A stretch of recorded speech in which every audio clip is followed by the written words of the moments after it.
Hi, it's been forever and a day since I did a video on this car. It's been a long, cold, hard winter here in Minnesota for many reasons. But spring is here, things are getting better, and I'm able to work on the car again. I've done a lot, even though I didn't do any videos because there were a lot of setbacks. Had another motor controller go on the fritz because of a careless bridging of junctions. You know, it's been hard, but I think we've got things dialed in now. Today I'm installing the batteries finally in the car. I'm taking the time to rationalize and detangle all the control wiring for the battery management systems, putting additional insulation on there. I will give you a tour of the things I have gotten done since the last time I did a video. In the next day or two, I'm hoping to try to drive this thing. Now, okay, up front here, we've got the motor all bolted in, everything's set, and I've got it cabled up to the new motor controller, which has, it's now housed in a steel housing. Everything is hidden from weather.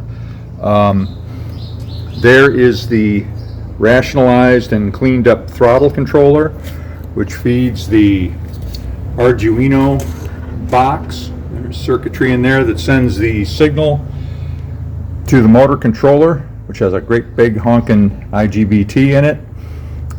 It's all cleaned up. It's all dogged down. The cables have all been marked in orange and boots put over everything.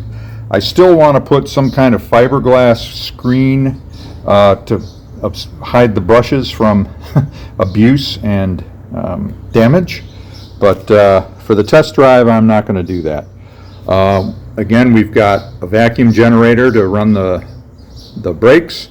We've got an electric power steering pump, a Volvo make, which is good, goes in a Volvo. So the front end is basically ready to go. Okay, in the back here, the battery box is firmly mounted using steel. The contactor unit, which acts as the on-off switch between the battery power and the motor, is in place. It's bolted down, and we have the charging unit set up. You can see it's just plugged in. There's actually a plug inside of the gas filler, so when I can just drive up somewhere and plug the darn thing in and start charging. It'll be slow with this unit. It'll probably take overnight to recharge. That's okay. That's okay. This is phase one. Everything can get improved once it works. If it doesn't work, well, then I've got a whole lot of nice parts for sale. Anyways, let's get back to the painstaking work of untangling this harness and getting it all nicely set up.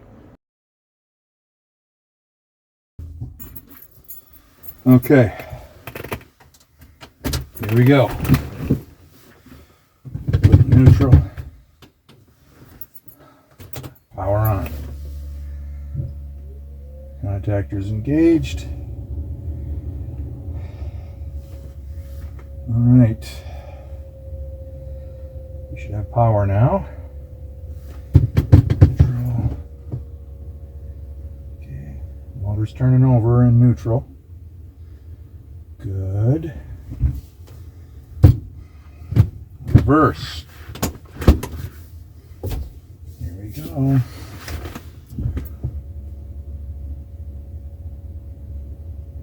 Nothing. Nothing. What about first?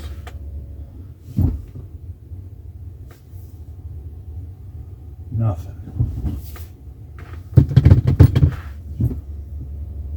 Neutral.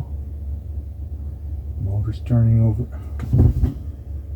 What in the blue fuck? Well, it's now several days later, and I've determined that there's a problem with the motor. It has some kind of short internal to the windings. Game over. It would cost a couple thousand, few thousand to get a replacement motor. I would need to refabricate a motor coupler to the transmission. I would need to refabricate a motor mount, motor adapter between the physical motor and the transmission.